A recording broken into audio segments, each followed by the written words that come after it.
Oke, bismillah. Assalamualaikum warahmatullahi wabarakatuh. Selamat malam semuanya. Waalaikumsalam warahmatullahi wabarakatuh. Selamat malam, Pak.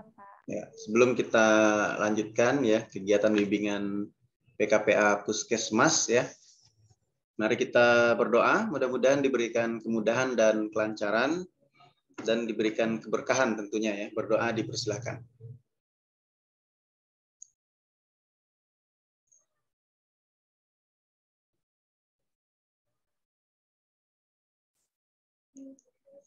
Berdoa selesai. Baik, ini agenda bimbingan ketiga ya, betul ya? Betul ya? Betul, Pak, ketiga. Betul ya, oke. Jadi di agenda bimbingan ketiga itu ya, peserta PKPA ini diberikan suatu tugas untuk melakukan observasi, betul ya? Itu ya? Observasi aplikasi ya, ataupun implementasi dari standar pelayanan kefarmasian di Puskesmas ya. Nah, jadi pada pertemuan sebelumnya kan kalian sudah mendiskusikan ya terkait dengan standar Yanfar di rumah sakit ya, di apotik, di klinik, kemudian juga tentunya di Puskesmas ya. Dan juga ada standar terbaru di Puskesmas yang kemarin udah kalian sampaikan. Dan hari ini adalah menyampaikan hasil observasi tersebut ya. Nah, bagaimana aplikasi atau implementasi dari standar Yanfar yang ada di Puskesmas ya, terkait drug management cycle-nya ya, atau aspek manajerial pengelolaan perbekalan sediaan farmasi dan BMHP ya, dan juga aspek pelayanan farmasi klinik. Nah, ada dua aspek itu. Bagaimana implementasinya di tempat PKPA? Nah, kemudian peserta PKPA diminta untuk melakukan analisis ya, kemudian dievaluasi hasil implementasi tersebut menurut kalian ya, versi kalian yang diterapkan di lapangan itu ya dibandingkan dengan standar Yanfar yang ada ya, yang berlaku. Nah, selain itu juga tentunya melihat petunjuk teknisnya ya. Oke, jadi petunjuk teknisnya juga bisa menjadi salah satu rujukan ya. Karena di petunjuk teknis itu menggambarkan secara detail. Nah, kemudian tentunya juga peraturan ataupun regulasi yang ada sebelumnya. Nah, kemudian dibuat dalam bentuk tabel ya. Memuat peraturan apa yang dirujuk, kemudian permasalahan yang ditemukan pada aplikasinya di lapangan ya, terhadap peraturan yang berlaku tersebut, kalian analisis masalahnya, kemudian kendalanya apa sehingga masalah itu bisa muncul, tentunya solusi yang ditawarkan. Nah, gitu. Silakan bisa kalian share dan kalian presentasikan ya yang sudah dibuat.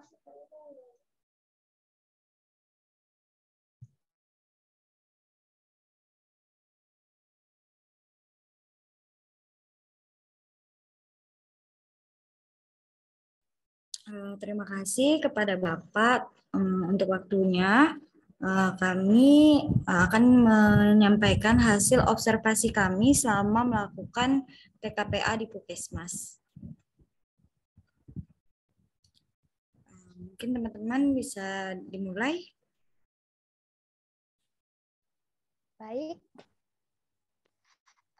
Slide pertama. Adapun peraturannya, yaitu distribusi adalah kegiatan pengeluaran dan penyerahan sediaan farmasi dan bahan medis habis pakai secara merata dan teratur untuk memenuhi kebutuhan subunit atau satelit farmasi, puskesmas dan jaringannya. Subunit di puskesmas dan jaringannya di antara lain yang pertama, subunit pelayanan kesehatan di dalam lingkungan puskesmas, yang kedua, puskesmas pembantu, yang ketiga puskesmas keliling, yang keempat posyandu, dan yang kelima polindes. Adapun permasalahannya yang pertama yaitu distribusi hanya dilakukan pada subunit pelayanan kesehatan di dalam lingkungan puskesmas dan posyandu. Analisis masalahnya, subunit dan jaringan lainnya seperti puskesmas pembantu, puskesmas keliling, dan polindes tidak ada karena kurangnya SDM, khususnya tenaga kefarmasian. Selain itu, akses ke puskesmas sudah mudah sehingga Sehingga sekarang puskesmas pembantu tidak diperlukan lagi dan diarahkan langsung ke puskesmas utama. Adapun solusinya, penambahan SDM khususnya tenaga kefarmasian atau pasien dari puskesmas pembantu dapat diarahkan langsung ke puskesmas gang sehat.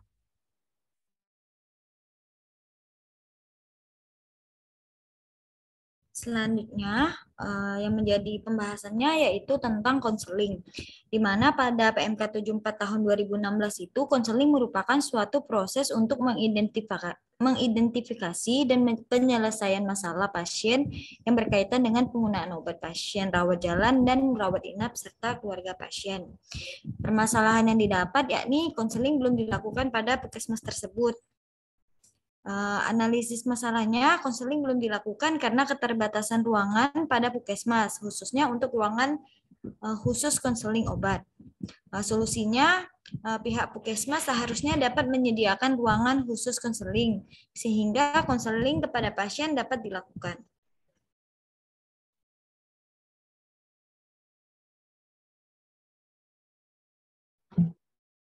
Selanjutnya itu visit. Di dalam peraturan PMK 74 di tahun 2016, visit merupakan kegiatan kunjungan ke pasien rawat inap yang dilakukan secara mandiri atau bersama tim profesi kesehatan lainnya terdiri dari dokter, perawat, ahli gizi, dan lain-lainnya. Sedangkan permasalahan yang ada di puskesmas yaitu puskesmas yang sehat memiliki PONET 24 jam, akan tetapi pelayanan farmasi klinis seperti visit belum dilakukan oleh tenaga kefarmasiannya.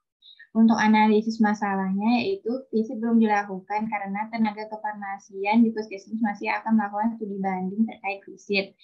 Solusinya yaitu segera melakukan studi banding terhadap rumah sakit atau puskesmas yang telah melakukan visit.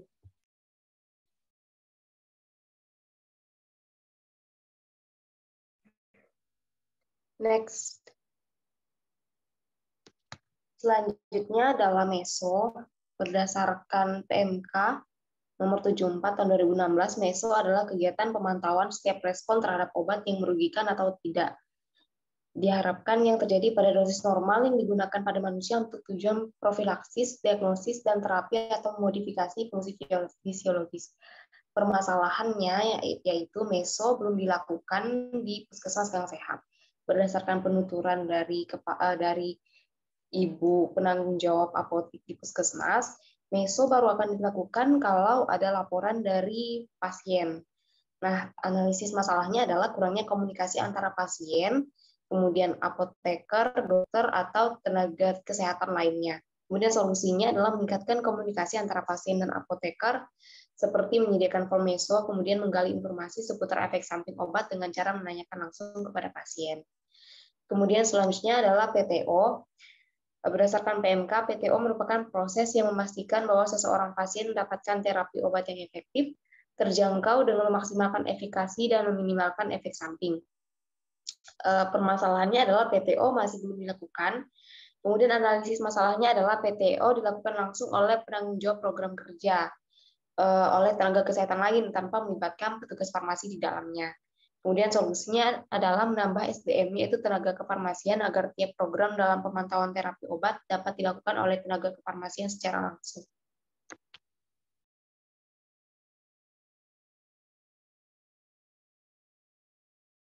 Selanjutnya kami akan membahas tentang pemicu atau misi yang Bapak berikan untuk kami lakukan di Puskesmas kemarin. Silakan lanjutkan teman-teman.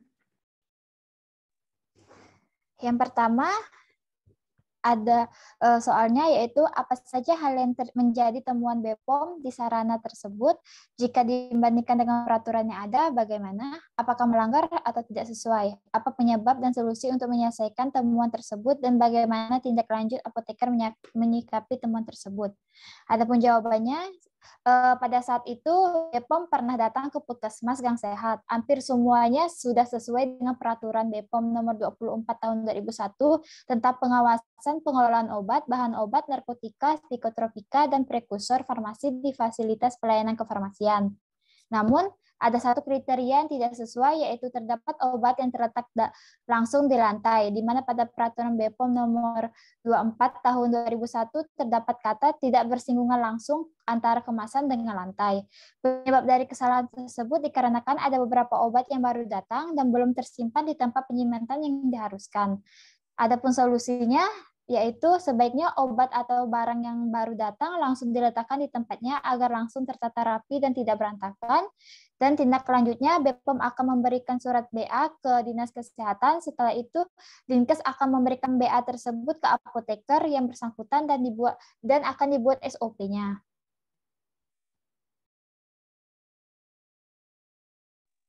Kemudian selanjutnya tentang perencanaan di puskesmas apakah per bulan. Nah, di puskesmas Gang Sehat sendiri ada beberapa metode perencanaan. Untuk obat ada 2, yaitu LPLPO dan RKO. Untuk LPLPO ini jumlah obat yang diminta itu didasarkan dari hasil perhitungan dari pemakaian bulan sebelumnya. Kemudian pengadaan dengan LPLPO ini dilakukan tiap bulan dan disampaikan ke Dinas Kesehatan Kota Pontianak setiap tanggal 10 paling lambat tiap awal bulan. Kemudian ada RKO. RKO ini dilaksanakan ketika obat yang diminta itu tidak ada di Dinkes atau obatnya ada di formularium puskesmas, tapi Dinkes tidak menyediakan itu.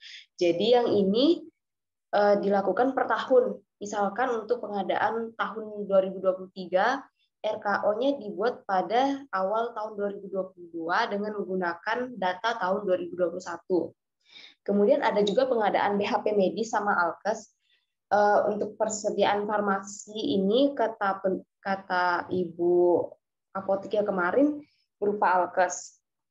Tapi Alkesnya bukan Alkes yang seperti tensi apa segala macam gitu, Pak, seingat saya. Jadi untuk pengadaan BHP medis dan perbekalan farmasinya ini dikelola tiap tahun.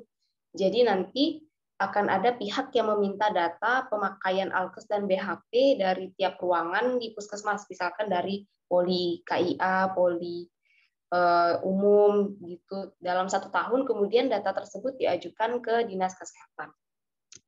Next. Kemudian ada impact peraturan standar Yanpar terbaru terhadap profesi apoteker. Apakah menguntungkan atau tantangan? Dari peraturan baru saya ambil 2 poin. Pertama yaitu poin adanya penambahan meso. Seperti yang sudah kami paparkan di awal, kalau meso di Puskesmas Gang Sehat ini belum bisa dilaksanakan karena menunggu laporan dari pasien. Sebenarnya kalau dijalankan, hal ini bisa menguntungkan karena profesi apoteker jadi terlibat langsung dalam mengawasi penggunaan obat. Dan obatnya tuh jadi bisa lebih efektif gitu penggunaannya. Tapi tantangan karena harus berkomunikasi dengan tenaga kesehatan lainnya, karena kan tidak mungkin melakukan sendiri, pasti harus berkoordinasi juga.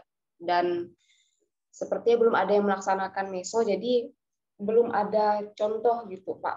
Gitu. Mesonya ini seperti apa. Kemudian biasanya pasien juga kalau datang itu ya kasih nomor HP, udah pulang gitu. Jadi habis itu nggak ada follow up-nya. Jadi tantangannya di situ. Kemudian poin lainnya adalah penunjukan satu apoteker dari dinas sebagai penanggung jawab di puskesmas yang tidak memiliki apoteker. Kalau berdasarkan cerita dari Ibu Apotek di puskesmas kami, kemarin beliau sempat ditunjuk juga jadi apoteker penanggung jawab di puskesmas Purnama. Nah, sebenarnya ini tantangan karena kata beliau di puskesmas Purnama itu jadi tugas beliau itu tidak full karena beliau lebih fokus di puskesmas Gang Sehat karena tempat dinas utamanya di situ.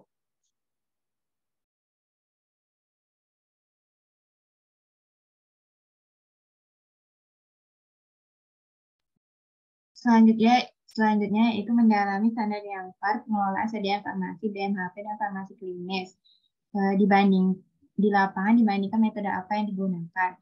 Untuk Puskesmas Gang Sehat sendiri menggunakan metode yang digunakan untuk melihat kebutuhan obat untuk satu periode pada puskesmas yaitu terdiri dari dua. Yang pertama, metode konsumsi yang merupakan metode yang didasarkan atas analisis data konsumsi obat pada periode sebelumnya. Yang kedua yaitu metode morbiditas di mana merupakan metode perhitungan kebutuhan obat berdasarkan pola penyakit. Jadi, Puskesmas Gang Sehat menggunakan dua metode ini.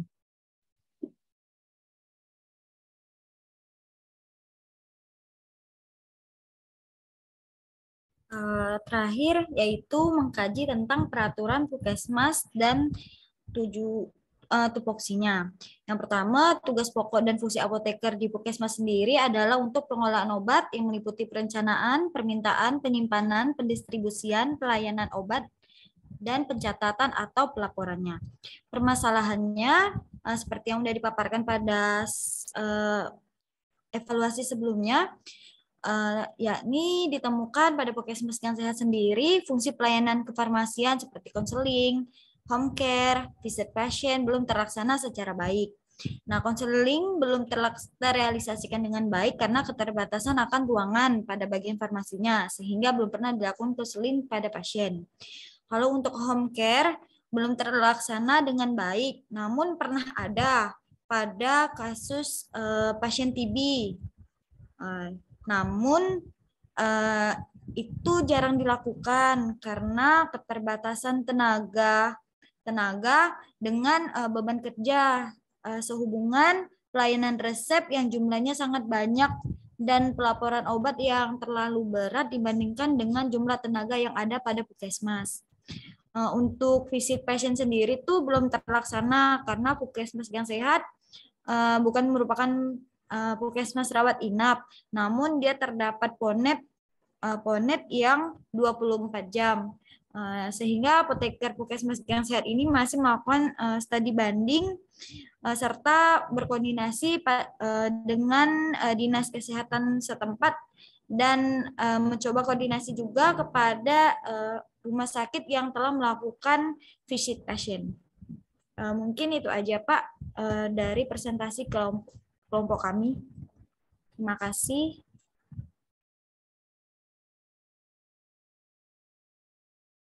Oke, ya, baik. Terima kasih atas presentasi yang disampaikan. Terkait dengan Puskesmas, kemarin sudah tahu Puskesmas itu diatur di peraturan apa?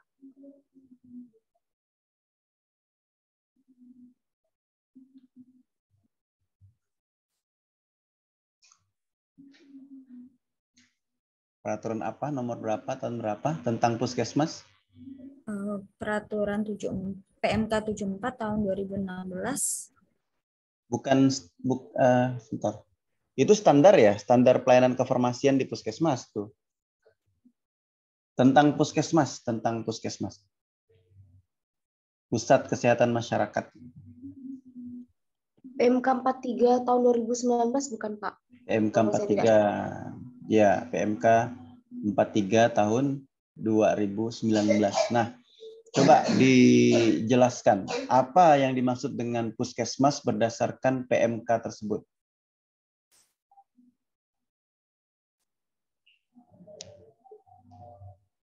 Saya bacakan ya Pak. Pusat Kesehatan Masyarakat yang selanjutnya disebut Puskesmas adalah fasilitas pelayanan kesehatan yang menyelenggarakan upaya kesehatan masyarakat dan upaya kesehatan perseorangan tingkat pertama dengan lebih mengutamakan upaya promotif dan preventif di wilayah kerjanya. Artinya lingkup utama dari Puskesmas itu adalah promotif dan preventif ya, tadi ya. Kuratif masuk nggak ya? Sudah tidak Pak, rehabilitatif juga tidak. Tidak kan? Oke, jadi itu yang pernah ditanyakan waktu ujian komprehensif salah satunya ya. Jadi pertama coba apa yang kamu ketahui ya, jelaskan ya apa yang dimaksud dengan Puskesmas berdasarkan peraturan gitu. Pertama ditanya dari peraturannya apa dulu ya. Beberapa sih langsung jawab 74/2016. Nah, karena mereka tahunya standar pelayanan farmasi, tapi tentang Puskesmas itu sendiri kan ada peraturannya. Demikian juga nanti kalau apotek ya, selain standar pelayanan kefarmasian di apotek, ya ada peraturan tentang apotek itu sendiri. Rumah sakit gitu juga. Selain standar pelayanan kefarmasian di rumah sakit, ada peraturan tentang rumah sakit itu sendiri, gitu ya. Itu juga nanti PBF ya. Kalau misalnya PBF itu kan tidak standar Yanfar ya, tapi dia CDOB kan ya, rujukannya 2020, CDOB 2020 kan. Nah, itu juga ada peraturan tentang pedagang besar farmasi itu sendiri. Jadi maksud saya adalah kalian harus mempelajari regulasi-regulasi tersebut ya. Di setiap tempat PKPA itu coba cari dulu peraturan apa yang terkait dengan tempat PKPA itu. Nah, kemudian baru standar pelayanannya gitu ya. Itu sebagai rujukan gitu agar nanti ketika diberikan pertanyaan, jawaban kita itu bukan asumsi pribadi tapi berdasarkan regulasi yang ada. Selanjutnya setelah definisi kemarin ditanyakan. Jadi sebenarnya apa ya? Tugas puskesmas itu sendiri sebenarnya upaya kesehatannya itu melingkupi apa gitu. Nah, ada yang jawab kuratif ya. Kalau kuratif apa bedanya dengan rumah sakit? Karena ditanya lebih lanjut begitu kan. Nah, ternyata kita harus bisa membedakan di sini. Kalau fasilitas pelayanan kesehatan, yaitu memang upaya pelayanan kesehatan baik promotif, preventif, kuratif, rehabilitatif, semuanya ya oleh pemerintah daerah ataupun oleh pemerintah ataupun pemerintah daerah gitu ya atau masyarakat. Tapi kalau puskesmas ya, pusat kesehatan masyarakat, itu upaya kesehatannya ya, itu upaya kesehatan masyarakat dan juga upaya kesehatan perseorangan. Nah, gitu. Jadi ada masyarakat, ada perseorangan. Tingkat pertama ya. Nah, lebih mengutamakan apa? Nah, lebih mengutamakan promotif ya dan preventif di wilayahnya. Nah, itu kata kuncinya tuh, upaya promotif dan preventif. Jadi puskesmas itu tidak fokus kepada kuratif ya, menyembuhkan dan juga rehabilitatif, tapi fokusnya ke promotif dan preventif. Jadi upaya untuk promosi kesehatan dan pencegahan penyakit gitu. Nah, nanti lebih lanjut, kira-kira upaya promotif dan preventif apa yang sudah kalian ketahui yang ada di puskesmas? Bisa nggak diceritakan? Apa contoh kegiatan upaya promotif dan preventif di puskesmas itu? Posyandu, Pak. Posyandu. Itu apa itu kalau posyandu? Posyandu kan pos pelayanan terpadu ya di desa ya. Kalau puskesmas tingkatnya apa?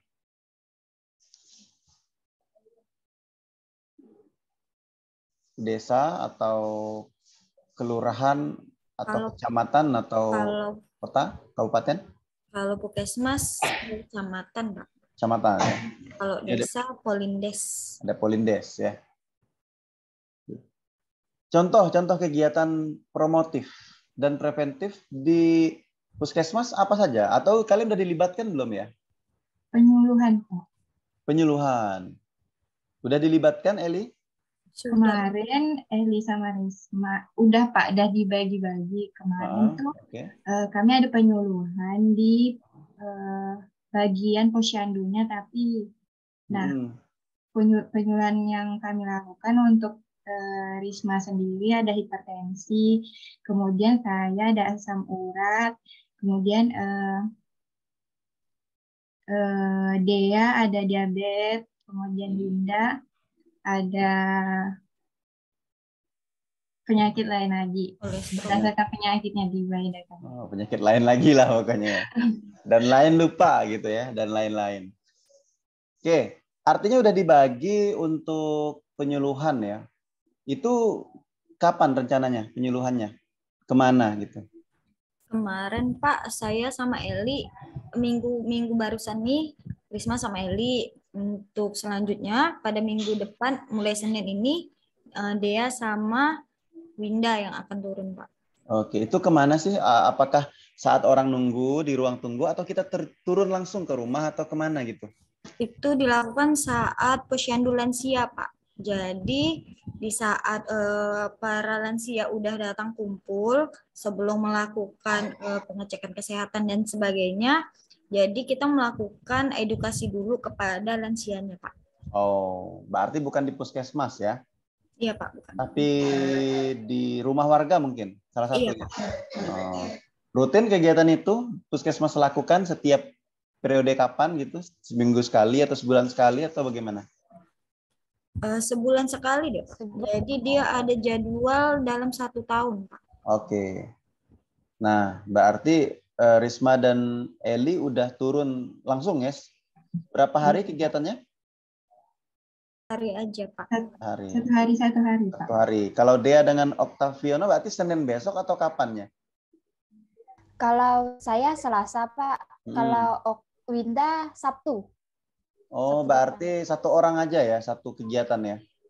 Jadi 3 Iya, orang yang lain nggak ikut ya? cuman yang pergi dua, Pak. Kemarin ya 2. Tapi yang nyampaikan 1. satu, iya. Oh, ya, nemanin lah gitu ya. Oke, nah artinya tugas yang udah diberikan apa lagi selain itu? Ada apa tugas apa lagi? Belum ya? Atau baru itu aja? Baru itu ya? Kalian untuk menyampaikan edukasi kepada lansia tadi, posyandu lansia, tentunya ada dong media edukasi yang dibuat ya. Media edukasinya apa? Kami kemarin pakai leaflet atau brosur, Pak. Udah dibuat berarti ya? Sudah, Pak. Sudah, nanti dilampirkan di lampiran laporan ya.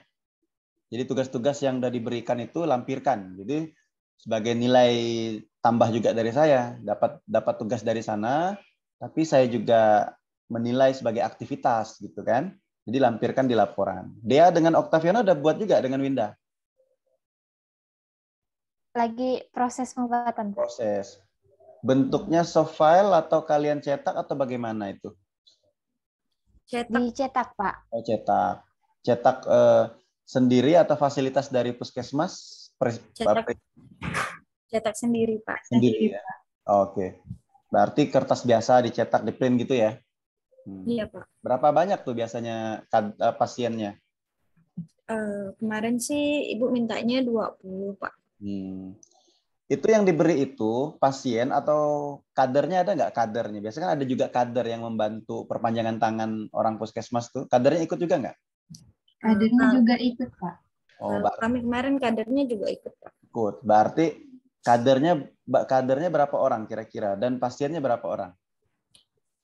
Kalau di tempat Risma sendiri, Pak, kemarin kadernya ada 3, Pak.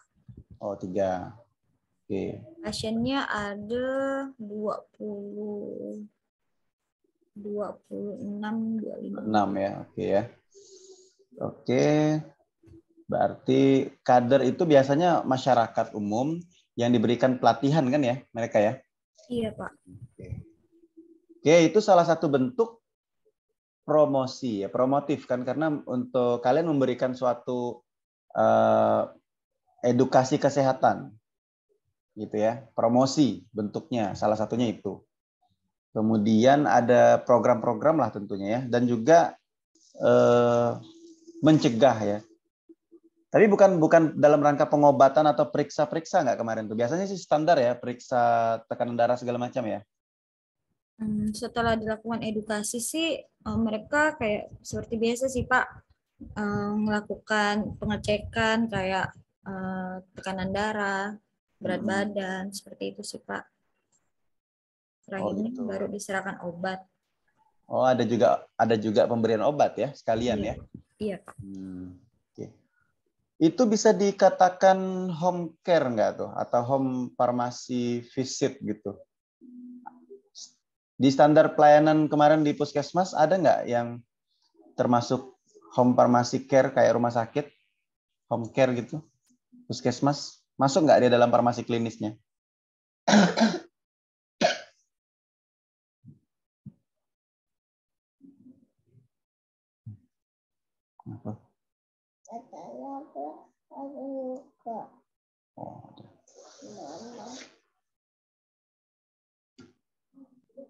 Gimana?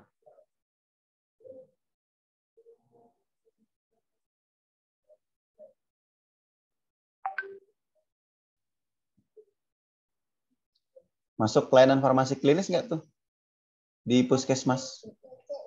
Kalau home farmasi care tidak masuk Pak, tapi visit pasien masuk, tapi untuk puskesmas rawat inap. Gimana? Agak kecil suaranya tadi. Kalau untuk home farmasi care tidak masuk Pak. Tidak masuk.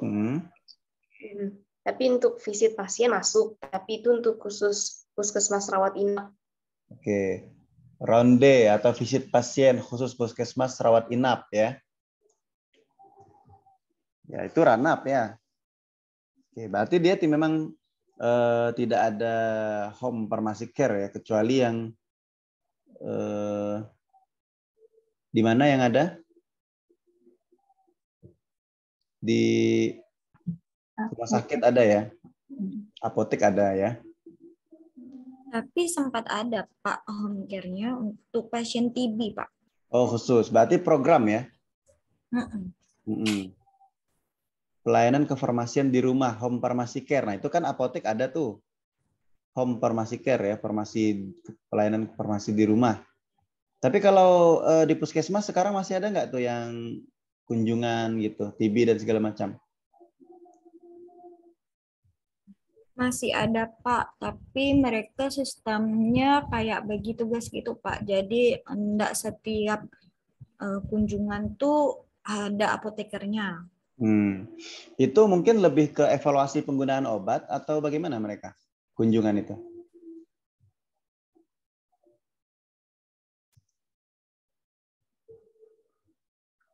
Atau pemantauan terapi obat atau bagaimana? Belum tahu ya, belum terlibat langsung ya? Belum Pak.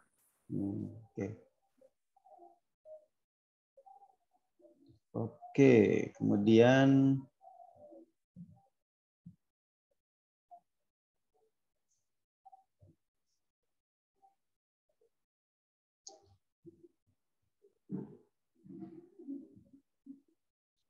jadi tadi terkait dengan peraturan. Nah, itu silakan nanti. Saya yakin udah di-download ya yang tentang puskesmas ini ya, 43 2019 ya.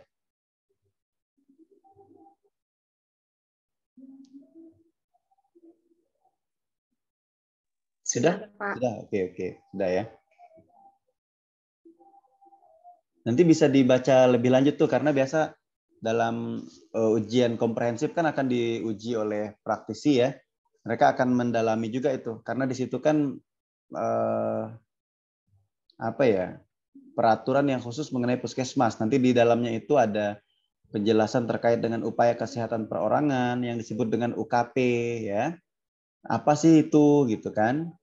Nah, lebih ke meningkatkan, mencegah, menyembuhkan, kemudian mengurangi penderitaan akibat penyakit ya, pemulihan kesehatan perseorangan. Jadi ternyata puskesmas itu juga menangani yang perseorangan ya. Kemudian juga tentunya yang masyarakat. Kemudian ada apa lagi tuh? Bahkan kalau manajerialnya ya terkait dengan akreditasi ya. Kemudian sistem rujukan, kemudian pelayanan kesehatan di puskesmas ya. Itu macam-macam itu. Ada dijelaskan di peraturan tentang puskesmas. Bahkan sistem informasi gitu ya. Ada SIM-nya, ya. Ada manajemennya bagaimana ya. Nah, hubungannya dengan dinas kesehatan dan sebagainya. Nah, salah satunya kan itu yang kalian jelaskan tadi ada LPO ya, ada hubungannya dengan dinas kesehatan yang mana sistemnya pun terintegrasi gitu. Kemudian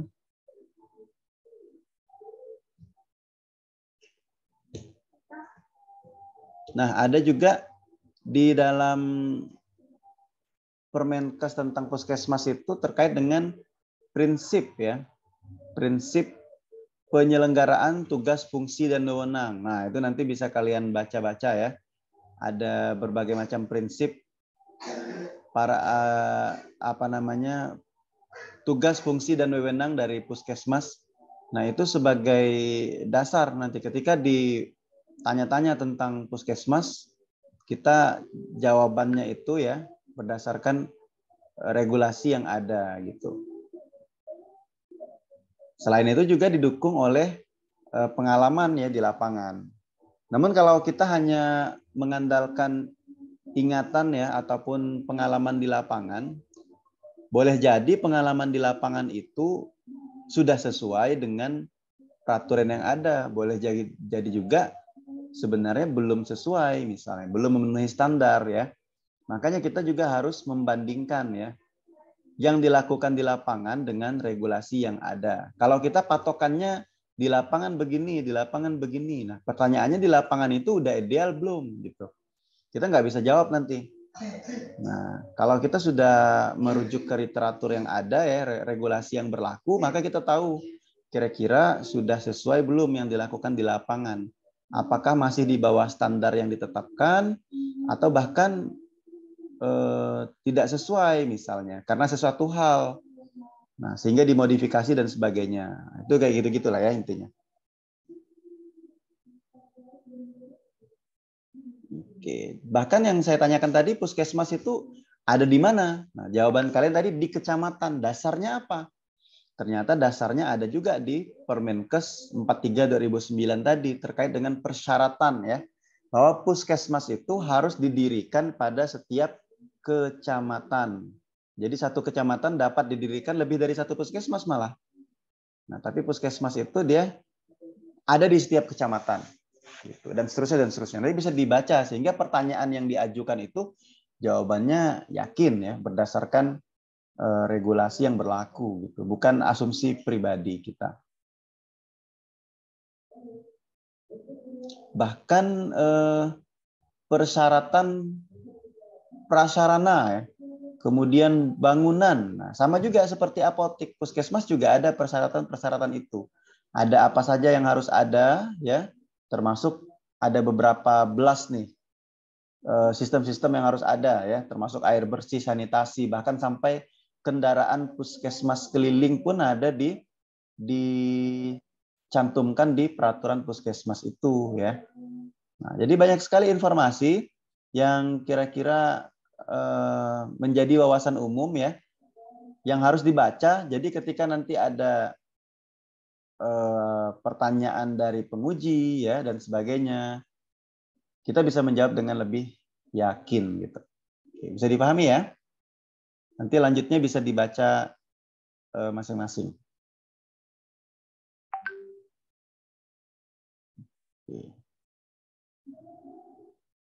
Kemudian kalau dari yang kalian sampaikan tadi, permasalahan dan analisis masalah serta solusi, rata-rata yang kalian rujuk itu PMK 74 2016. Sementara yang terbaru sudah ada PMK berapa?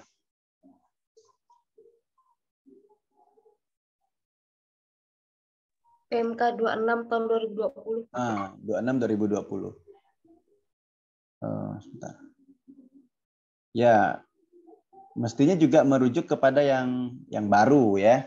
Jadi tidak, karena kan udah ada yang baru, rujuk yang baru juga peraturannya. Dan selain PMK pun sebenarnya bisa merujuk yang lain juga selain PMK tentang standar Yanfar. Bisa aja merujuk ke narkotik ya, undang-undang psikotropik, OT, OOT, prekursor ataupun aturan-aturan yang lain ya. Kalian bisa akan menemukan banyak sekali tuh hal-hal. Nah, bahkan kemarin ya kalau peserta PKPA terdahulu ya, mereka bisa menemukan puluhan ya, puluhan. Nah, kalau kalian ini kan kalau kita hitung ada 1, 2, 3, ada 4 ya, ada 5 tabel kolom yang kalian utarakan. Nah, kalau terdahulu itu ada yang sampai puluhan ya, ada yang 39 ya item. Jadi tergantung bagaimana kekritisan kita melihat kondisi di lapangan. Nah, ini silahkan masih ada waktu ya sampai akhir PKPA. Nanti kan tugas-tugas yang saya berikan ini, tugas yang pertama, tugas yang kedua, nanti bisa dilampirkan juga di lampiran laporan ya. Nah, itu sebagai tugas gitu kan dari saya ataupun dari pembimbing di lapangan itu bisa dilampirkan. Nah, sebagai bukti ke pengelola ya ternyata tugas-tugas ini diberikan. Kemudian nanti silahkanlah bisa sambil dilengkapi kalau kalian ketemu persoalan-persoalan lain ya, bahkan bisa lebih banyak lagi dari ini. Nah, itu menandakan semakin detail dan semakin kritis lah mahasiswa melakukan pengamatan di lapangan dibandingkan dengan regulasi yang ada. Ini mungkin sedikit karena masih melihat satu regulasi ya. Nah, nanti bisa dilihat yang lain lebih banyak lagi. Kemudian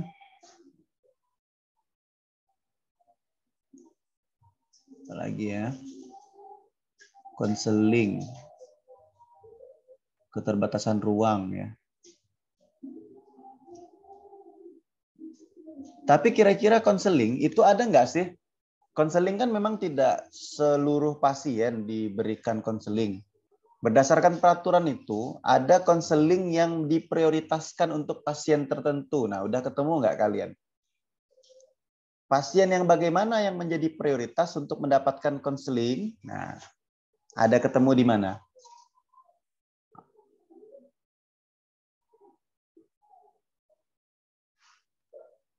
Ada yang ingat? Ada, Pak. Oh, oke. Ada apa?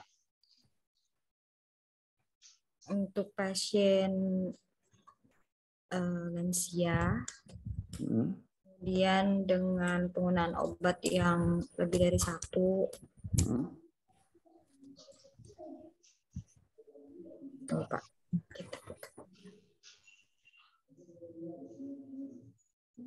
Apakah memang tidak dilakukan sama sekali atau bagaimana maksud kalian di tabel itu? Kemarin kan sempat diskusi juga Pak masalah konseling sama ibu kan. Kan karena kita juga mengacu pada siapa yang bisa untuk dilakukan konseling gitu kan Pak. Iya, ya. Terus dari pihak puskesmasnya, dari pihak apotekernya sendiri itu bilang seharusnya memang ada dan saya pun kepinginnya ada. Ya. Tapi memang belum bisa direalisasikan. Oh. Apalagi dengan kasus-kasus tertentu gitu kan yang sifatnya rahasia sehingga memang tidak ada tempat melakukan konseling. Oh gitu. Berarti kriteria konseling yang disebutkan Risma tadi ya sesuai dengan peraturan itu juga memang tidak dilakukan ya sama sekali ya? Tidak, Pak. Apa tenaganya yang memang satu orang aja apoteker di situ? Apotekernya 1, TTK-nya 2. Mungkin nggak ada waktu khusus kali untuk konseling karena melayani rutinitas resep dan sebagainya ya? Nah, itu juga mungkin jadi salah satu faktor dari pihak puskesmasnya Pak, karena memang resep di puskesmas itu sangat banyak. Banyak ya. Jadi waktu konseling bisa habis ya untuk melayani resep gitu kan ya, nggak cukup ya? Untuk PIO saja Pak, kan seharusnya kalau berdasarkan peraturan sendiri ada format khusus untuk PIO kan Pak. Ya. Namun di puskesmas tersebut juga tidak melakukan sedemikian karena keterbatasan waktu dan jumlah resepnya yang memang banyak Pak. Iya. Ya, artinya kan itu kendala-kendala yang bisa dilihat ya. Nah, makanya saya minta buat tabel-tabel itu agar kita mengkritisi dalam rangka bukan untuk nyalah-nyalahkan, bukan ya. Tapi kita kan namanya mengkaji, mengamati gitu ya. Standar berbicara seperti ini di lapangan kan lain cerita tuh. Kalau di standar kan ibaratnya kondisi minimal lah, yang ideal gitu ya. Bukan maksimal ya, minimal yang ideal. Namun di lapangan kan kadang kondisi tidak selalu ideal, bahkan bisa di bawah ideal, sehingga tidak bisa dilaksanakan standar minimal itu. Namun mengarah ke sana, karena kan akan dijamin mutunya melalui akreditasi kan ya. Nah, ada akreditasi kan untuk melihat pelaksanaan itu semua gitu. Nah, dan di situ mahasiswa diminta untuk mengkaji. Jadi tidak hanya sekedar kita ikut kerja pulang gitu sama-sama ya, tapi kita ada suatu misi tadi untuk mengobservasi Kira-kira pelaksanaan di lapangan bagaimana nih ketika dibandingkan dengan teori ataupun yang seharusnya yang ada gitu. Oke ya, jadi itu udah dapat beberapa lah. Artinya kalau ada ketemu lagi nanti sambil jalan bisa ditambahkan tabel ini sehingga tugasnya nanti lebih disempurnakan ya untuk dilampirkan di laporan. Bisa ya?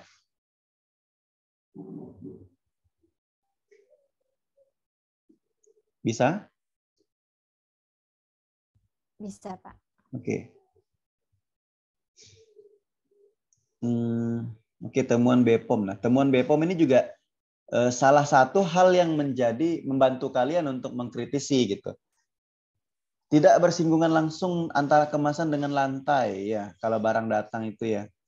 Nah, harusnya bagaimana? Berarti harus diberi apa antara lantai dengan kemasan? Kotak, kardus misalnya? Palet, Pak. Palet. Oke.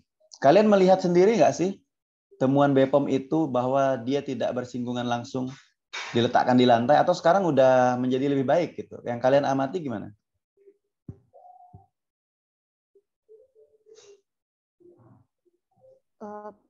Pas kemarin sih Pak itu cerita dari ibunya sih Pak. Jadi kami belum melihat sendiri BPOM datang ke puskesmas. Kalau melihat kondisi penyimpanannya gimana? Ada nggak yang di lantai berserakan gitu? Nggak ada sih Pak, kalau misalnya untuk sekarang. Nggak ada ya? Oke. Ya artinya ya bisa jadi udah ditindaklanjuti, udah lebih rapi dan sebagainya lah gitu ya. Kemudian perencanaan di puskesmas ada yang per bulan, ada yang setahun ya, tergantung ya. Kemudian metode apa ini? Kebutuhan obat ya, konsumsi morbiditas dikombinasikan ya. Oke. Nah, selanjutnya untuk laporan sudah sampai tahap mana?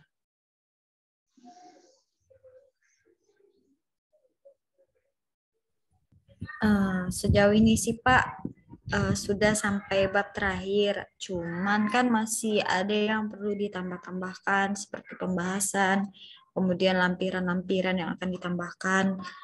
Kerangka konsepnya dari bab 1 sampai terakhir pun sudah disiapkan Pak. Nanti tinggal ditambah-tambahkan saja. Karena kan mulai Senin ini udah masuk dalam minggu terakhir kan Pak? Iya, terakhir ya, udah 3 minggu kan? Iya Pak. Berarti bab 1 udah lah ya? Udah Pak. Bab 2 tinjauan pustaka? Sudah Pak. Tinjauan umum ya. Kemudian bab 3 pembahasan? Nah, itu lagi kan belum ada beberapa yang masih belum selesai untuk diskusi bersama Ibu Pak. Jadi nanti pasti akan ditambahkan lagi Pak. Karena masih ada 1 kali diskusi lagi bersama Ibu. Oke. Tapi udah ada yang dibahas ya? Sudah Pak, sudah ada di Nah, dalam membahas nih ya, jangan sampai nanti kalian misalnya gini, dapat warisan dari senior ya, ada file laporan PKPA Puskesmas, biasa kan gitu tuh. Nah, jangan sampai terjebak dengan copy paste dari senior terus kalian tidak mengkaji lanjut ya. Kalaupun dapat, yaitu sebagai referensi rujukan aja lah ya, contoh ya. Tapi jangan sampai tidak didalami lebih lanjut ya.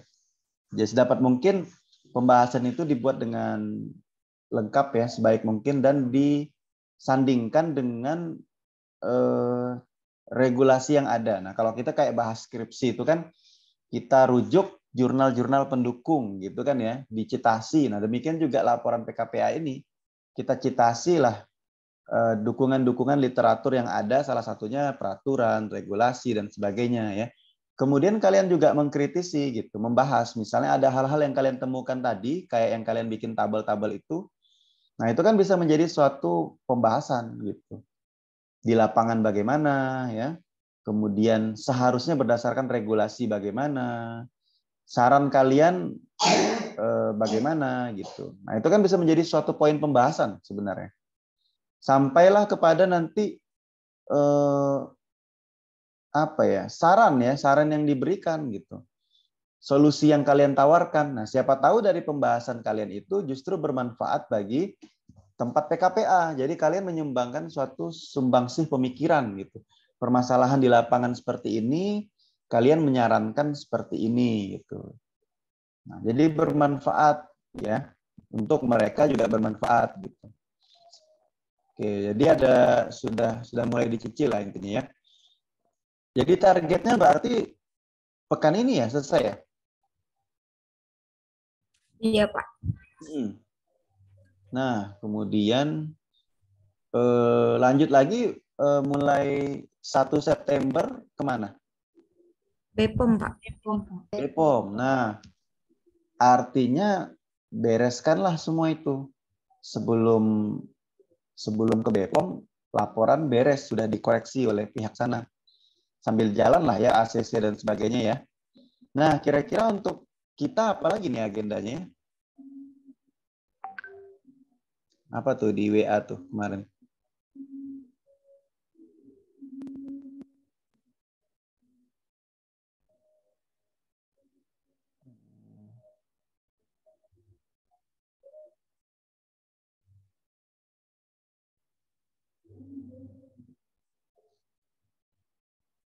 Ini kan ketiga ya.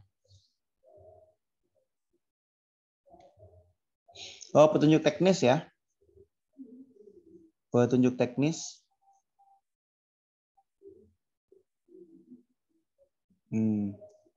Oke, untuk yang petunjuk teknis, silahkan nanti bisa dibaca ya menjadi petunjuk teknis itu kan lebih detail ya, mendetilkan standar Yanfar. Namun karena petunjuk teknis yang standar Yanfar baru itu 2020 sepertinya belum ada, jadi petunjuk teknisnya silahkan dibaca yang 2019.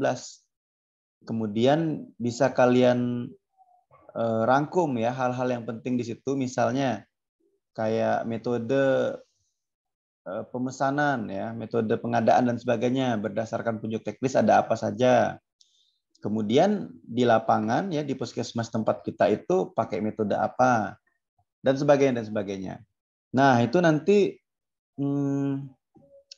bisa kalian sampaikan ya sekalian ini agenda bimbingan keempat ini dengan presentasi ya. Jadi kita lanjut ke yang 7 ya. Yang bimbingan ke-6. Jadi bimbingan yang keempat dengan ke-6 itu sekaligus kalian presentasi hasil PKPA. Kemudian nanti silakan kalian bikin presentasi hasil PKPA.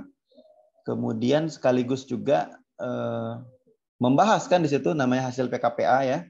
Kalian laporkan, kalian presentasikan ya. Dan kalian juga sampaikan nanti petunjuk teknisnya apa gitu.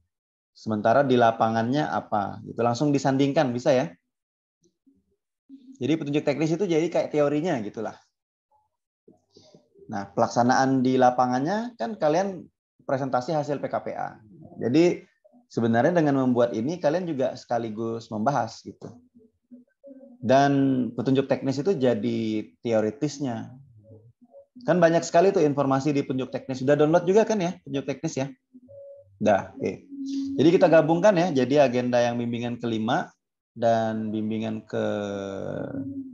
keempat ya, keempat dan ke-6 kita gabungkan dalam satu waktu. Nah, tentunya dalam bimbingan ke-6 itu kan kalian harus sudah selesai laporan ya. Nah, maka otomatis juga artinya bimbingan ke-5 karena laporan harus selesai, nanti laporan itu dibahas, dilampirkan, kemudian juga menjadi citasi itu referensi-referensi ya, peraturan yang berlaku, jadi dicitasi lah, dibahas, tidak hanya pendapat kita, asumsi kita, tapi juga ada rujukannya dari peraturan atau regulasi itu, dan kirimkan nanti slide presentasinya ya, kemudian laporannya juga dikirimkan. Nah, nanti kita tentukan waktu kapan kita bisa presentasi. Nah, gitu. Karena ini presentasi kalau di kita agendakan awal kan 26, 27 ya. 26, 27 itu hari apa ya?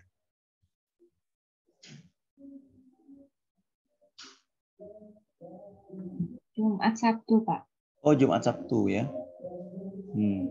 Tapi masih PKPA kan ya, Jumat ya? Masih, Pak. Sabtu Masih, juga. Pak. Sabtu juga Sampai masih Sabtu juga, kan? Pak. Sampai Sabtu kan? Jumat Sabtu. Oh, masih ada sih hari berikutnya nih, hari Senin, Selasa, Rabu nih ya. Tapi PKPA nggak tuh, masih kan? Masih, Pak. Masih juga ya. Tanggal 31 Masih, Pak. 31 juga masih? Masih, Pak. Masih. Masih, Pak. Jadi ya PKPA sampai jam berapa sih? Kayaknya nggak sampai sore kan? Sampai jam Sampai 15.45, Pak. Oh, sampai hampir jam 4 ya? Iya, Pak. Ya. Ya, silakan ya pilihannya nanti bisa ditentukan aja lah hari kapan yang kira-kira bisa nih untuk kita agendanya presentasi. Ya tentunya slide-nya dikirimkan dan juga laporan PKPA-nya dikirimkan. Jadi target dalam sepekan ini bahkan 10 hari ke depan, 7 hari ke depan banyak ya. Menyelesaikan laporan sekaligus juga untuk kita presentasi PKPA ini. Kita langsung tanya jawab juga gitu. Dan mengambil penilaian tentunya. Nanti tentukan aja, tapi yang pasti kalau kegiatan dosen ini kami nanti pergi PKM nih. Mulai berangkat hari Minggu tanggal 28 ya. Kemudian 29 itu kegiatan, tanggal 30 pulang. Jadi 3 hari kita pergi ke Lukmukutan ya, ke pulau. Jadi nggak bisa kayaknya kita nih di 28, 29, 30. Berarti pilihannya sebelum 28, 29, 30 atau setelah tanggal 30. Kalian lebih prefer yang mana? Pak, izin bertanya, Pak. Mm-mm. Metodenya tetap online, Pak, ya? Boleh, mau gimana? Mau langsung atau mau online? Online sih, Pak. Kayak. Online kan? Boleh, silakan. Kalau mau online boleh. Cuman waktunya lah paling sebelum tanggal 28 atau setelah tanggal 30. Karena 3 hari itu kita pergi ke Pulau Lemukutan nih, kegiatan PKM. Kalau kita sih, Pak, Jumat Sabtu tuh sampai jam 11.30, Pak. Jadi 11.30 ya? iya, Pak. Tapi kadang lewat, tergantung pasien sih, Pak. Tapi loketnya tutup 11.30. Oh. Biasanya sih jam 12 paling telat. Oke. Ya, mungkin nanti hari Rabu atau Kamis coba kita koordinasi lagi lah ya di grup ya. Kalau bisa memang sebelum 28 lebih baik sih sebenarnya. Ya, jadi beres gitu, enggak buru-buru kalian mau PKPA BPOM lagi kan? Iya, Pak. Walaupun belum diusahakan lah. Jadi kalian juga punya target. Jadi kalau misalnya 26 atau 27 sore misalnya. Atau siang, nanti kita sesuaikan lah dengan, saya belum lihat juga jadwal ngajar dan sebagainya ini. Sabtu dan Jumat nih ada jadwal juga. Kalau Sabtu sih jadwalnya mulai jam 2 ya. Nah, sampai jam 4 kurang ya. Nah, bisa kita sesuaikan lah nanti ya. Jumat juga gitu. Nanti kita koordinasi lagi lah hari Rabu Kamisnya. Kira-kira kita mau hari Jumat atau Sabtu siang atau sore atau Sabtu pagi, kita sesuaikan nanti. Itu target, tapi target lah ya. Berarti 26, 27 target, berarti kalian masih punya waktu 4 hari ke depan. Nah, kalian sambil PKPA, sambil juga menyelesaikan laporan, juga menyiapkan presentasi, dan kita nanti tanya jawab, ambil penilaian. Nanti saya akan tanya secara langsung ya, siapa yang jawab, dia. Pertanyaannya bebas lah. Ngacak aja pertanyaannya. Nanti dia jawab, Eli jawab gitu ya, Winda dan sebagainya. Atau nanti Risma. Atau nanti bisa rebutan ya, siapa yang duluan. Maka saya akan lihat aktivitasnya. Nah, siapa yang cepat, siapa yang bagus jawabannya, bahkan ada rujukan referensi, ya lebih baik lagi nilainya gitu. Saya. Nah, jadi sebagai latihan juga untuk ujian ini komprehensif PKPA Puskesmas kalian gitu. Oke, ada pertanyaan kira-kira?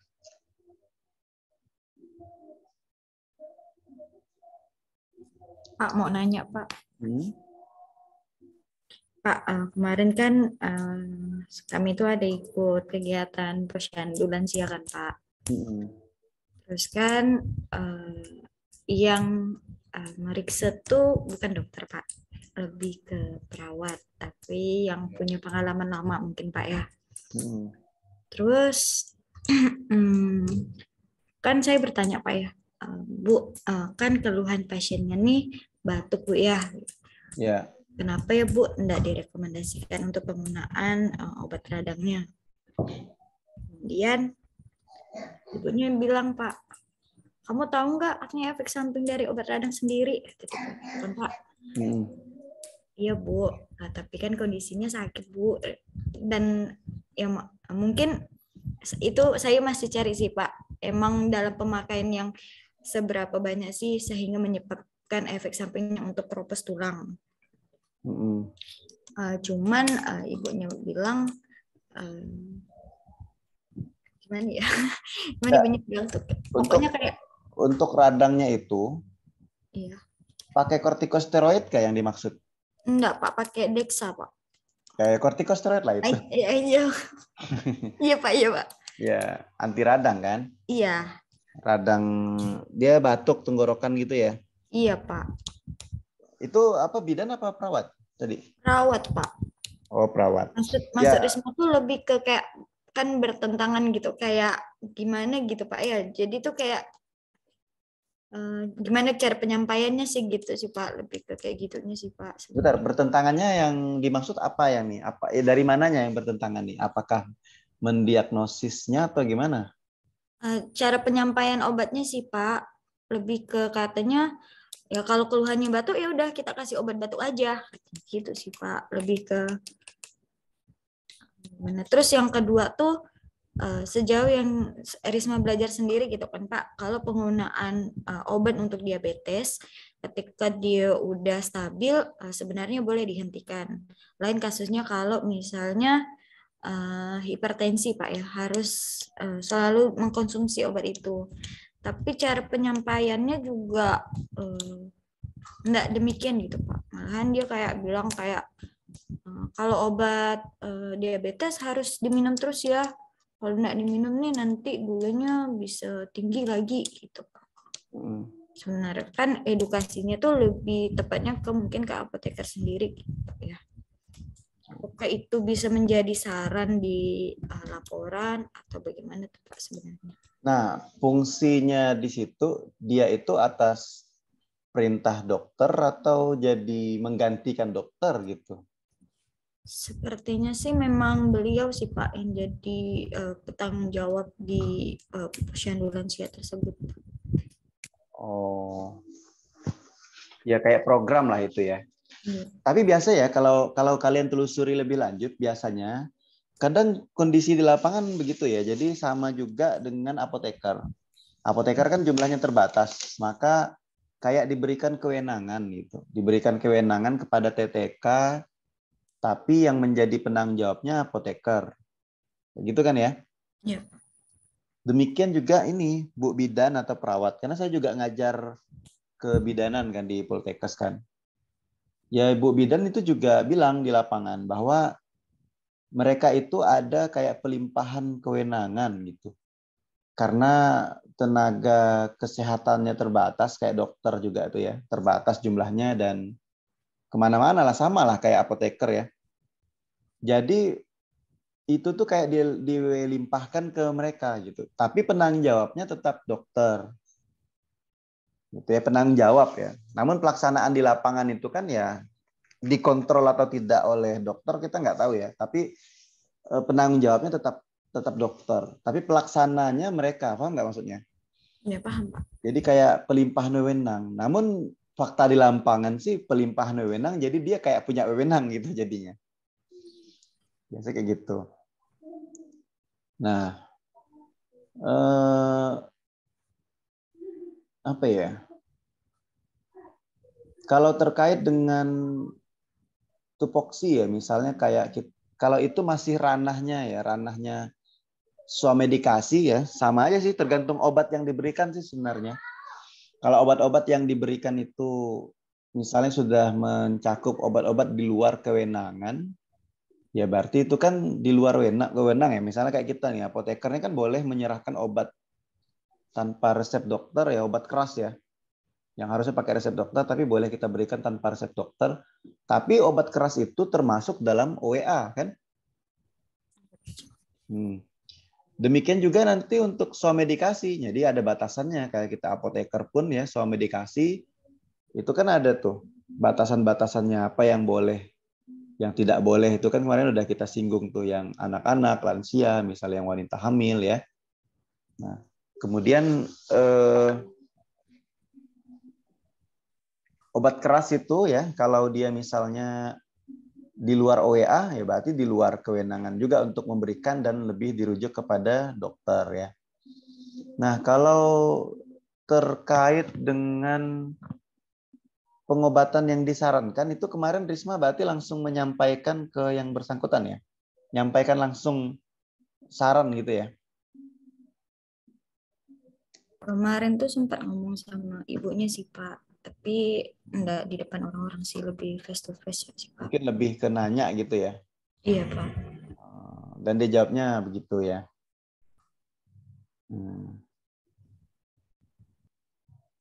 Jadi kalau misalnya apa ya, pengobatan batuk ya, ya memang mau dilihat dulu dexamethasone itu kategori golongannya apa, Risma?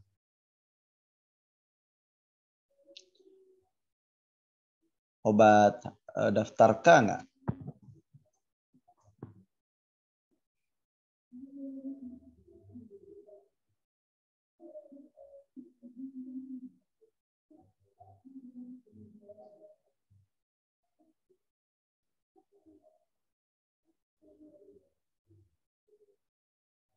Golongan K Pak.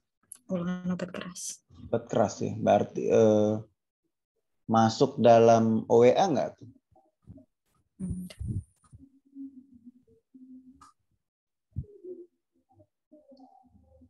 Yang masuk dalam OWA itu yang bentuknya cup ya. Kalau oral kan enggak kan? Iya kan? Kalau lihat nanti OWA 1, 2, 3. Iya. Bentuknya cup, artinya itu topikal. Kalau oral enggak. Nah itu yang mendasari ya, ibu perawat atau bidan itu mereka enggak bisa memberikan secara bebas ya untuk obat-obat seperti itu, karena daftarnya daftar obat keras. Daftar obat keras kan harus dengan resep dokter. Iya. Nah, itu yang membuat dia bilang kalau batuk kasih obat batuk gitu. Kalau obat batuk itu kan masih ranah swamedikasi. Iya. Dia beli sendiri, pasien pun bisa. Apalagi swamedikasinya didampingi oleh tenaga kesehatan ya, seperti apoteker misalnya. Dan dalam hal itu karena mereka punya program posyandu lansia, ya kebetulan mereka perawat, ya mereka jadi PJ-nya itu tadi. Maka mereka memberikan obat-obatan pun yang ranahnya swamedikasi bahasanya. Yang obat-obat bebas terbatas ya. Kalaupun memang harus memberikan obat keras ya di luar kewenangannya. Makanya nggak berani harusnya. Walaupun kadang kita emang kalau batuk ya salah satunya radang ada juga sih diberikan metilprednisolon ya, kortikosteroid biasanya kan ya itu golongannya, bisa dexamethasone, metilprednisolon untuk mengurangi radang dan sebagainya. Nah, biasa kayak gitu kalau kita dapatkan resep. Saya pikir sih lebih ke arah itu sih, mereka di edukasinya ya, mereka memberikan obat-obat yang apa ya, yang boleh mereka berikan yang tidak melanggar kewenangan mereka sih, seperti kayak gitu. Tapi dia menyerahkan antibiotik sih Pak. Ada antibiotik ya? Iya Pak. Nah, pakai resep nggak tuh? Setiap dia memberi obat kepada lansia ditulis resep Pak semuanya. Oh, resepnya dari mana? Ada ya? Ada Pak. Nah, Dan itu, dia membawa cap dokter sih Pak. nah, berarti kan itu ada resep artinya. Iya Pak.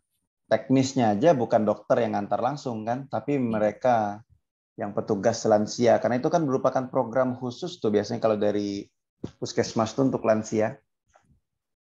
Jadi mereka tuh kayak diberikan kewenangan untuk memberikan itu, mengantarkan langsung. Ya namun alangkah lebih baik ya, apoteker ada juga terlibat turun langsung gitu. Tapi kenyataannya ada nggak apoteker turun langsung? Enggak ada sih Pak, karena keterbatasan. Ya itu tadi, sebenarnya peluang-peluang untuk apoteker terlibat itu besar sebenarnya. Apalagi itu resep dari dokter misalnya ya, ataupun dokter puskesmas lah. Intinya obat itu keluar nggak mungkin kalau nggak pakai resep. Iya. Pasti udah diresepkan dokter, namun eksekusinya ke lapangan yang bawa itu perawat ya, bidan. Apotekernya kemana? Ya apotekernya sibuk ngurusin di dalam puskesmas itu tadi. Mereka nggak dapat apa ya, kesempatan atau bagian untuk program-program itu tadi. Nah, karena tadi jumlahnya yang sangat terbatas, bahkan apoteker cuma 1 orang ya. Jadi mereka fokus di dalam saja. Itu menjadi peluang sekaligus tantangan sih, memang kondisi lapangannya begitu. Harusnya kita itu yang menangkap. Dan itu mungkin juga menjadi salah satu apa ya? Saya punya teman yang bekerja di puskesmas. Itu juga salah satu tantangan di lapangan. Karena setiap kegiatan itu seperti proyek ya, ada proyeknya kan, ada dananya kan. Nah, dana-dana itu tuh diserap oleh tenaga kesehatan lain sih, seperti perawat dan bidan misalnya. Ya karena jumlah mereka lebih banyak ya, apotekernya terbatas ya, sehingga tidak bisa menangani proyek itu tadi ya. Salah satunya mungkin ya itulah yang diceritakan Risma. Nah, gitu. Ya, apalagi tadi ya, obat diabetes ya. Ya Pak. Kalau penyakit-penyakit degeneratif itu kan penyakit seumur hidup ya. Nah, kayak hipertensi itu bahkan digunakan seumur hidup untuk mencegah ya pelonjakan ya, malah nanti kalau dihentikan bisa jadi malah memperburuk keadaan, jadi kayak menjaga maintenance gitu. Kemudian kalau diabetes sebenarnya kuncinya adalah pengobatan teratur kan. Kemudian tentunya juga dukungan dari orang-orang terdekat dan gaya hidup sehat. Nah, sama juga nih mau hipertensi, diabetes ya. Gaya hidup juga lifestyle diperhatikan karena tidak hanya faktor obat. Kemudian pasien diabetes itu bisa saja tidak perlu minum obat seumur hidup dalam jangka panjang ya. Jadi intinya apa ya? Ada kontrol lah ya. Nah, namun juga karena harus diperhatikan sih sebenarnya, karena komplikasi diabetes itu juga yang kita harus perhatikan gitu. Ada sih ya faktor-faktor. Ada mungkin pernah dengar nggak ya fase remisi. Jadi kalau pasien itu memasuki fase remisi, jadi dia tidak perlu minum obat seumur hidup. Namun dia harus melakukan beberapa perubahan gaya hidup. Nah, misalnya dari segi makanan ya, kemudian makanan yang seimbang lah ya, gizi ya, sayur, buah dan sebagainya itu, protein, lemak. Kemudian juga makanan yang memicu kenaikan gula darah seperti karbohidrat, cemilan, bersoda itu dihindari ya. Kemudian rutin olahraga, kemudian rutin pengobatan ya jika masih diharuskan dokter mengkonsumsi obat-obatan. Nah, jadi ada istilah fase remisi. Kalau masuk ke fase remisi, jadi pasien itu memang ya ada juga yang tidak perlu mengkonsumsi seumur hidup. Nah, fase remisi apa tuh? Pernah dengar nggak ya?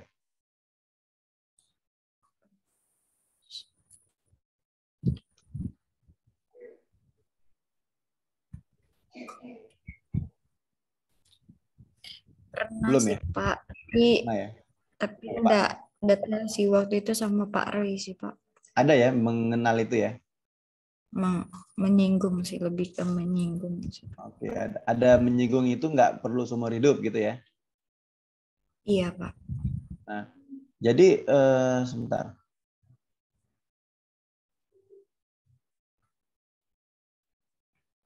Pada dasarnya kan memang obat-obat diabetes ini ya membantu menurunkan gula darah ya, mengurangi resiko komplikasi. Nah, itu intinya. Dan obat-obatan itu memang tidak memperbaiki fungsi pankreas ya, menghasilkan insulin, tapi dia kayak mengubah cara kerja tubuh dalam menggunakan insulin. Ada yang meningkatkan resistensi insulin ya, meningkatkan sekresi insulin, nah, macam-macam kan, tergantung dia mau tipe 1 atau tipe 2. Kemudian dan diabetes ini memang dia tidak dapat disembuhkan ya, udah kena ya. Nah, karena dia memang ya degeneratif tadi. Ya, tapi apa namanya, kalau orang yang kena diabetes, Pak, maaf Pak, suaranya nggak stabil Pak. oh ya kak, Iya Pak. ganti ya.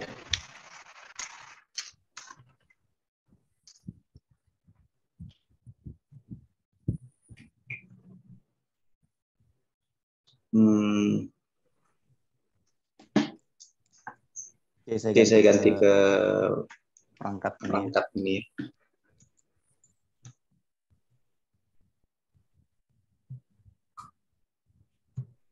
Oke, suaranya saya pakai device yang satu lagi, terdengar? Dengar Pak. Oke. Nah, jadi sampai mana tadi ya? Memang dia diabetes ini tidak dapat disembuhkan ya. Tapi orang yang punya diabetes itu memang dikatakan tidak harus minum obat seumur hidup, katanya kayak gitu ya. Nah, gimana nih? Nah, ternyata ya diabetes itu tadi punya fase remisi. Nah, kalau diabetes memang tidak disembuhkan, tetapi penyakit ini masuk ke fase remisi. Nah, apa nih maksudnya nih fase remisi? Jadi kalau pada kondisi remisi ini tubuh tidak akan menunjukkan gejala diabetes gitu ya, sama sekali gitu. Meskipun demikian ya, penyakit diabetes itu masih ada karena tadi diabetes nggak bisa sembuh ya, tapi gejalanya itu kayak nggak ada sama sekali, seolah-olah udah sembuh. Nah, itu kondisi remisi. Nah, berdasarkan ada ya American Diabetes Association itu, jadi kalau diabetes kalau di Amerika itu ada namanya ADA ya. Nah, dia membagi remisi diabetes itu ada 3 tadi. Jadi diabetes itu nggak muncul gejalanya, tapi sebenarnya masih ada gitu. Dia bagi 3, ada yang parsial, ada yang total, ada yang berkepanjangan. Kalau parsial gimana? Kalau parsial itu dia pasien itu dapat menjaga kadar gula darahnya itu lebih rendah gitu dibanding pasien diabetes pada umumnya 1 tahun ya tanpa pengobatan. Jadi dia bisa jaga kadar gula darahnya lebih rendah dibandingkan pasien diabetes pada umumnya. Nah, bahkan tanpa pengobatan dalam setahun. Itu parsial. Kalau total, remisi total, dia bisa menjaga gula darahnya itu dalam kondisi normal seperti orang sehat, ya, selama 1 tahun tanpa pengobatan. Nah, jadi dalam keadaan normal ya, jadi seperti orang sehat. Kalau tadi parsial itu kan dia masih bisa jaganya itu lebih rendah. Dia memang lebih tinggi gula darahnya ya daripada orang normal, tapi masih lebih rendah dibandingkan orang diabetes pada umumnya. Bisa bedakan ya? Remisi parsial tuh. Tapi kalau remisi total dia tuh kadar gula darahnya itu normal gitu, kayak orang sehat selama 1 tahun tanpa pengobatan. Ada lagi yang remisi berkepanjangan, jadi dia berada pada fase remisi total selama minimal 5 tahun. Jadi semuanya normal gitu. Nah, kondisi remisi ini yang memang tidak perlu mengkonsumsi obat, tapi dengan catatan menjaga hal-hal tadi itu, makan, olahraga, dan sebagainya. Mungkin kalian pernah mendengar akronim apa ya kalau diabetes tuh ya, akronimnya? Puskesmas biasa sering tuh sosialisasi itu. Akronim cegah diabetes, pernah nggak ya dengar ya? Sosialisasi biasa itu, kegiatan puskesmas.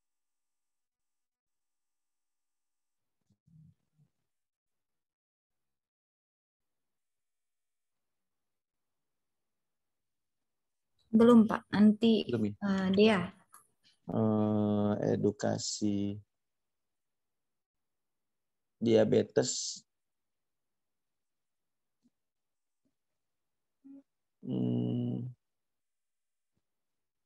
Kok jadi lupa ya?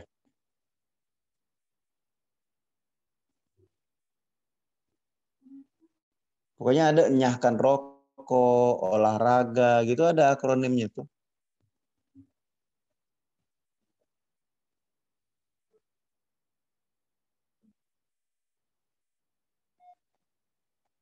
Nanti.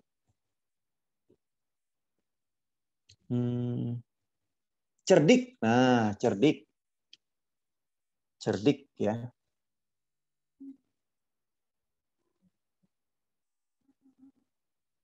Jadi cerdik itu untuk cegah penyakit tidak menular. Nah, cek kesehatan rutin, enyahkan asap rokok, rajin aktivitas fisik, diet seimbang, istirahat cukup, kelola stres. Nah, ini salah satunya sih yang biasa digaungkan ya kalau di puskesmas itu untuk mengatasi penyakit tidak menular itu seperti DM, hipertensi, stroke, ya, kanker. Nah, gitu-gitulah. Jadi itu kayak akronim yang dibikin oleh apa ya? Biasanya sering disemboyankan kalau di puskesmas edukasi ke masyarakat itu kan suka pakai akronim-akronim tuh. Cerdik. Nah, C apa, E apa gitu ya. Salah satunya diabetes. Nah, gitu. Oke. Ya, namun mungkin ya yang tadi orang itu kan tetap diberikan obat-obatan. Berarti dia belum masuk ke fase remisi bisa jadi Risma. Sehingga dia tetap harus mengkonsumsi untuk menjaga kadar gula darahnya itu tadi. Nah, karena ada kriteria dikatakan remisi itu minimal setahun tadi ya. Kalau kadar gula darahnya lebih rendah dari kondisi diabetes, yaitu remisi parsial. Kalau kadar gula darahnya normal ya dalam setahun tuh remisi total. Kalau berkepanjangan remisinya minimal 5 tahun dia kondisinya normal. Nah, kalau dia memenuhi remisi-remisi ini, baru dia boleh tidak diberikan obat, namun dia harus menaati ya beberapa perubahan lifestyle ya, makan ya, kemudian olahraga dan sebagainya tadi itu, termasuklah cerdik. Mungkin kayak gitulah ya. Iya, Pak. Jadi memang kondisi di lapangan itu kita mau lihat dulu sih. Jadi tidak bisa serta-merta udah terlihat sembuh, tidak kita berikan pengobatan. Nah, udah berapa lama dulu dia remisinya? Jangan-jangan baru sebentar atau bagaimana ya? Atau rasanya saja enak, nyaman badan gitu. Tapi kan kita nggak lihat cek labnya gimana. Kan harus cek labnya dulu untuk memastikan udah layak nggak disebut remisi nih kadar gula darahnya dan sebagainya dan sebagainya. Nah, tapi memang kondisi di lapangan begitulah ya kadang ya. Perlu apa ya, komunikasi ya dengan tenaga kesehatan yang lain, dan ketika ingin berdiskusi dengan tenaga kesehatan ya yang lain ya, maka kita harus datang dalam kondisi punya rujukan referensi yang kuat. Nah, gitu. Tuh. Dan itu tantangan siapa lagi yang dihadapi itu senior ya. Nah, itu. Oke. Bahkan termasuk ke tenaga teknis kefarmasian juga, TTK, asisten apoteker. Kalau mereka senior, ya apotekernya harus punya rujukan juga ya. Nggak bisa ngomong aja, mereka kadang nggak juga ini ya. Wah, ini udah biasanya kayak gini gitu. Iya, Pak. Nah, biasanya kayak gini itu menjadi suatu dalil ya. Makanya kita juga kadang perlu cara, perlu strategi, dan itu tantangan di lapangan. Gitu. Oke, mungkin udah lumayan lah ya. Diskusi kita berkembang untuk ini ya, membuka wawasan. Artinya kita memang disuruh untuk banyak-banyak berliterasi, membaca. Kira-kira kalau orang punya pendapat lain dan kita masih belum matang, coba kita mundur dulu untuk mempelajari referensi lain. Siapa tahu kita yang belum baca. Bisa jadi kita yang benar sih. Cuman kalau kita yang benar udah yakin ya, kita perlu cara untuk menyampaikan kepada orang. Agar apa? Kita disenangi. Minimal kita disenangi dulu ya. Kita buktikan ya kinerja kita. Karena kalau apalagi kita orang baru, lulus apoteker, biasanya punya idealisme yang tinggi kan. Terus kita datang ke suatu tempat yang baru dan kita ingin merubah seketika dalam waktu yang cepat. Wah, itu kita udah ditolak oleh orang lain, nih orang siapa nih baru datang tiba-tiba mau merusak semua yang udah menjadi turun-temurun di sini. Nah, mereka nggak terima. Sekaligus mereka juga nggak senang kalau seolah-olah kita tuh sok-sok lebih pintar dari mereka. Jadi kita punya cara. Termasuk ya rekan sejawat kita sendiri, apalagi tenaga kesehatan yang lain ya. Karena semuanya kan pengen terlihat lebih pintar dari orang lain. Nggak suka disalahkan dan sebagainya gitu kan. Jadi pelan-pelan gitu. Jadi kalau kita orang-orang baru ini memang kita lihat situasi dulu. Kita pelajari situasi ya, pendekatan, lama-lama baru kita bisa bicara ke hal-hal yang ilmiah itu tadi, tapi dengan dasar yang kuat. Jadi kita nggak bisa ujuk-ujuk langsung kita menyalahkan ya, dan kita seperti mengajarkan atau menggurui. Itu tantangan di lapangan. Gitu. Lapangan seperti itu. Walaupun kita yang benar ya, dan jelas-jelas kita benar, misalnya yakin lah. Nah, tapi kan mereka juga punya sudut pandang yang lain. Ya, maka kita coba cari tahu dulu sudut pandang mereka ini gimana ya gitu. Apa sudut pandangnya dan sebagainya. Bisa jadi kan keilmuan kita yang belum nyampai ya, atau bagaimana pengalaman kita yang kurang atau bagaimana. Oke, mungkin kita bisa akhiri ya untuk pertemuan malam hari ini. Berarti untuk target ke depannya tadi adalah bimbingan ke-4, 5, dan 6. Kita tetapkan target 26 atau 27. Jadi silakan bisa di push ya, biar bisa selesai sebelum ke PKPAB POM. Oke, terima kasih atas perhatiannya pada malam hari ini. Mudah-mudahan lancar dan sukses besok dan seterusnya. 4 hari lagi ya, silakan bisa dimaksimalkan. Semoga sukses, lancar ya, diberikan kesehatan yang penting, lanjut ke PKPA berikutnya tanpa meninggalkan hutang-hutang ya di PKPA sebelumnya gitu. Oke, selamat malam. Assalamualaikum warahmatullahi wabarakatuh. Waalaikumsalam warahmatullahi wabarakatuh. Terima kasih, Pak. Terima kasih, Ya, Pak. oke. Terima kasih, Pak. Ya, silakan.